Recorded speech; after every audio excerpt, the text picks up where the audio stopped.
ریاست کو نقصان پہنچانے کے لیے ہوں تو پھر آپ مجھے بتائیں آپ کیا کریں گے؟ یہ آج سے نہیں کر رہے ہیں. مجھے معاف فرمائیے گا، عمران خان نہ تو پارلیمنٹ پہ یقین رکھتا ہے، نہ پاکستان کے کانسٹیٹیوشن پہ یقین رکھتا ہے، نہ جمہوری اداروں پہ یقین رکھتا ہے until and unless وہ تمام چیزیں اس کو خود طاقت میں لے کے آنے کے لیے نہ ہوں. 2014 کی بات کی، آپ بھی یہاں تھے، میں بھی یہاں تھا. یہی پی ٹی وی تھا، یہی پارلیمان تھا جو پارلیمان کو رگیدا گیا، جو سپریم کورٹ کے باہر لانڈریز لگائی گئیں اور پوری دنیا میں اس کی تصویریں چھپیں. تو کیا ہم نے کیا لوگوں کو بتایا کہ ہم کیا عزت کرتے ہیں اپنے پارلیمان کی یا اپنے سپریم کورٹ کی؟ لیکن اسی کو وہی پارلیمان اور وہی سپریم کورٹ چاہیے ہوتا ہے جب وہ اس کے لیے چاہیے ہوتا ہے. تو یہ بات آپ کو میں بڑی کلیئر بتاتا ہوں. آپ نے اسلحہ کی بات کی، آپ نے جو ایک شہادت ہوئی ہے لاہور میں بات کی. دیکھیں، جب آپ کا جو ایک لیڈر ہے وہ نارسسٹ ہو، ایک انارکسٹ ہو، اور وہ انارکسٹ اور نارسسٹ کون ہوتے ہیں؟ وہ یہی ہوتے ہیں کہ وہ کہتے ہیں، اچھا لفظ سنیں، ڈکشن جو استعمال کی جا رہی ہے، دیکھو، سنو، کھڑے رہو، چلو، یہ صرف اور صرف نارسسٹ استعمال کرتے تھے. They are directions, they are orders to your followers. میں تو سیمیوٹک کا اسٹوڈنٹ ہوں نا. یہ ساری کی ساری ڈکشن جو ہے وہ آپ کو سبجوگیٹ کرنے کے لیے، انڈوکٹرائن کرنے کے لیے استعمال کی جاتی تھی. ٹھیک ہو گیا. اچھا میں خالد صاحب آپ کی طرف آتا ہوں. جمہوری طریقے سے ہٹایا گیا، جمہوری طریقے سے حکومت بنی، آپ نے عدالتوں سے رجوع کیا، عدالتوں نے 63A کے اوپر سپریم کورٹ نے ڈیسیژن دیا، الیکشن کمیشن آف پاکستان نے ڈیسیژن دے دیا. اب یہ کچھ کر کے اس کے کیا نتائج حاصل کرنا چاہ رہے ہیں؟ جی یاسر صاحب، اس وقت جو ملک ہے وہ بڑے نازک دوراہے پر کھڑا ہے. جس طرح معیشت کی بات کی گئی، اور جو معیشت کو اس نہج پر لانے والے وہ عمران خان ہیں. انہوں نے، ہم نے دیکھا کہ 3.5 سال کا عرصہ گزرا ہے کہ خان صاحب کو شوق اقتدار بہت تھا نا کہ مجھے کرسی پر بٹھائیں. ابھی بھی بہت ہے، اب حوث اقتدار میں وہ تبدیل ہو گیا. جو شوق تھا نا اقتدار، اب حوث میں تبدیل ہو گیا ہے. آپ نے کون سے تیر مارے؟ آپ نے اس عوام کے لیے کیا کیا؟ آپ نے لاکھوں لوگوں کو بے روزگار کیا، مہنگائی کا طوفان آیا، حکومت آپ سے سنبھلی نہیں. اس طرح حکومتیں ہم نے حکومتیں دیکھی ہیں، اس طرح حکومت چلائی جاتی ہے. آپ 12 بجے آئیں اور 4 بجے بنی گالا روانہ ہو جائیں، اور آپ کو ایک شیڈول دیا جائے، جو افتتاح کرنا ہے وہی وزیر اعظم اس میں کریں. کیا کیا آپ نے؟ کیا ویژن دیا؟ لیڈر تو ویژن دیتا ہے. کوئی مجھے بتائیں کہ ایک اینٹ پورے پاکستان میں لگی ہو؟ کیا آپ نے کام کیا کیا ہے؟ آپ نے قرضوں کا اتنا بڑا بوجھ بڑھا دیا ہے. یہی تو الزام مسلم لیگ نون کی حکومت پر لگاتے تھے کہ اتنے بڑے قرضے لے لیے. لیکن آپ نے قرضے لیے، کیا کیا آپ نے؟ انہوں نے میٹروز بنائی، اورنج ٹرین بنائی، منصوبے نظر آتے ہیں ان کے، تنقید ان پر بھی کی جا سکتی. لیکن آپ نے کیا کیا؟ کیا کوئی ویژن دیا؟ لیڈر تو ویژن دیتا ہے نا. آنے والے دنوں میں کیا ہوگا، ہم یہ پالیسی دیں گے. کیا پالیسی لے کر آئے آپ نے ڈیم بنانے تھے، کہاں گئے آپ کے ڈیم؟ آپ جو چیزیں چل رہی تھی ان کو مینج نہیں کر سکے، وہ آپ سے نیچے چلے گئیں. بجلی ایکسٹرا پیدا ہو رہی تھی، وہ لوڈ شیڈنگ میں مبتلا کر دیا پورے ملک کو. آپ نے کیا کیا؟ آپ نے میڈیا کو بند کر دیا، قدغنیں لگائیں، آپ نے میڈیا کا گلا گھونٹا. کوئی ادارہ مجھے بتائیں. میں مزید بھی آپ سے بات کروں گا. اس وقت ہمیں اسکائپ پہ جوائن کیا ہے مرتضیٰ سولنگی. آپ سینئر صحافی ہیں، تجزیہ کار ہیں، پروگرام بھی ہوسٹ کرتے رہے ہیں. بہت بہت شکریہ مرتضیٰ سولنگی صاحب، آپ نے ہمیں وقت دیا ہے. فرمائیے گا، اس وقت جو صورتحال ڈیولپ ہو رہی ہے، کیا پاکستان کی معیشت، پاکستان کا سیاسی ماحول اس بات کا متحمل ہو سکتا ہے کہ وفاق کے اوپر لشکر کشی کی صورتحال ہو، اسلحہ لے کر آیا جائے، وہ اسلحہ برآمد ہو، ڈی آئی جی لاہور جو ہے وہ پریس کانفرنس کر کے بتائے کہ یہ اسلحہ جس طرح کا جو کوانٹم برآمد کیا گیا ہے، یہ تو دہشت گردوں سے برآمد کیا جاتا ہے؟ تو شکریہ جی. مجھے تو ایسا لگتا ہے کہ خان صاحب واقعی حقیقی طور پر سمجھتے ہیں کہ پاکستان ان حالات کا متحمل نہیں ہو سکتا.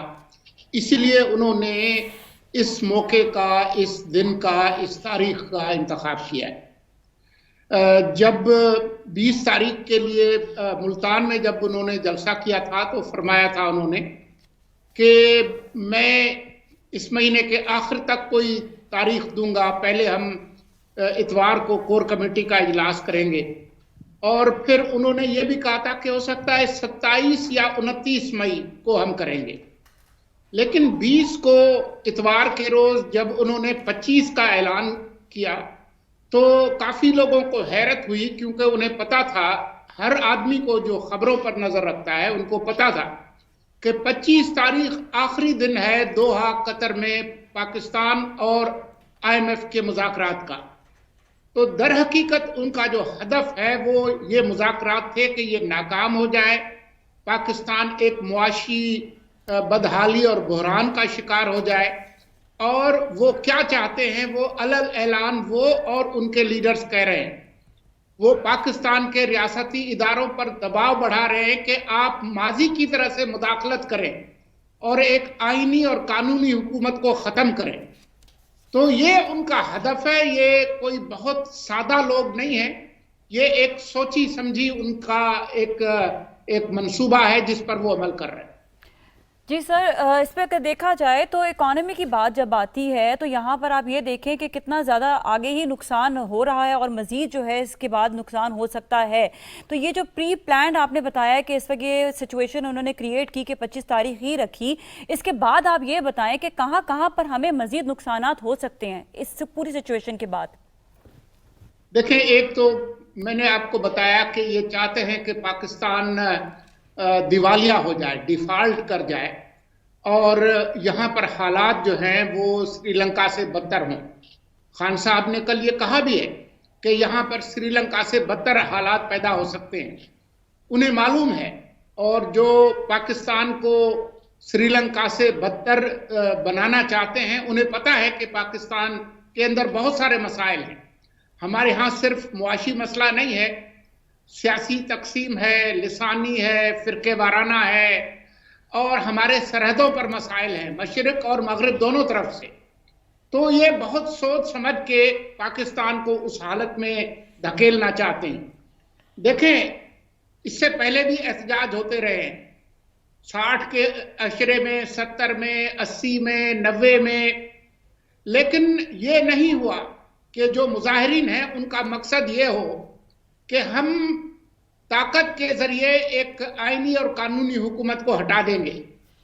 یہ پہلے انہوں نے 2014 میں کوشش کی تھی, اور اب یہ دوبارہ یہ کر رہے ہیں, اور یہ کھلم کھلا یہ بات کر رہے ہیں کہ چاہے فواد چودھری صاحب ہوں, چاہے عمران خان ہوں, کبھی کہتے ہیں کہ جی وہ آپ نیوٹرل جو ہے وہ جانور ہوتے ہیں, پھر کہتے ہیں کہ جی آپ نیوٹرل ہیں تو نیوٹرل ہی رہیں, پھر کل پرسوں انہوں نے کہا کہ نہیں اب آپ نیوٹرل نہیں رہیں کیونکہ میں حق پہ ہوں تو آپ میرا ساتھ دیں. تو یہ جان بوجھ کر ہمارے ریاستی اداروں کو بغاوت پر اکسا رہے ہیں, سول نافرمانی کی بات کر رہے ہیں, تشدد کو ہوا دے رہے ہیں. لاہور میں جو اسلحہ پکڑا گیا ہے, چلے فرض کر لیں کہ جی یہ اصلی نہیں ہے, یہ پولیس نے ہی وہاں پر ڈالا ہے, لیکن جو پولیس کا افسر, جو پولیس کا سپاہی جو شہید ہوا یونیفارم کے اندر, وہ تو ڈرامہ نہیں ہے نا, وہ تو ایک حقیقت ہے. اس کے 5 بچے حقیقت ہے, اس کا خاندان ایک حقیقت ہے. اور اس سے زیادہ شرمناک بات کیا ہوگی کہ خان صاحب اور ان کے جو اتحادی ہیں وہ اس کے لیے حکومت کو ذمہ دار قرار دے رہے ہیں. اچھا مرتضیٰ سولنگی صاحب, خان صاحب نے ہمیشہ سے اپنا جو ایک اورا ڈیولپ کیا اور انہوں نے اپنی پرسیپشن بنوائی, انہوں نے یہی کہا کہ جناب میں جو حکومتی مشینری ہے اس کا استعمال اپنی ذاتی استعمال کے لیے بالکل نہیں کروں گا. شروع میں بات ہوئی کہ جی کہ پی ایم ہاؤس کو یونیورسٹی میں تبدیل کر دیا جائے گا, بھینسیں بیچی گئیں, گاڑیاں بیچی گئیں, سارا معاملہ. اب جو خیبر پختونخوا سے اطلاعات سامنے آ رہی ہیں جس کے لیے ایک ایم پی اے جو ہیں وہ بھی نیب میں انہوں نے اپلیکیشن بھی دی ہے, کیونکہ یہ نیب کے اندر ہی آتی ہے چیزیں, ہیلی کاپٹر اس طرح ہیں, وہاں جو ذرائع ہیں, وسائل ہیں وہ استعمال ہو رہے ہیں.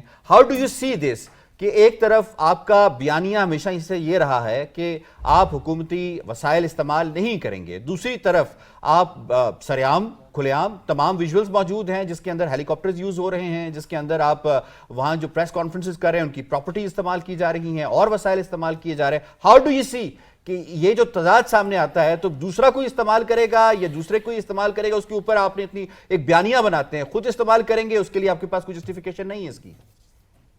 دیکھیں, آپ یہاں سے شروع کریں کہ بنی گالا اور وزیر اعظم ہاؤس کے اندر درمیان کتنا فاصلہ ہے, کوئی زیادہ نہیں ہے, 10-15 منٹ کی ڈرائیو ہے, اور جب وزیر اعظم جائے گا تو ویسے بھی روٹ لگتا ہے اور وہ 10 منٹ کے اندر وہاں پر پہنچ سکتے ہیں.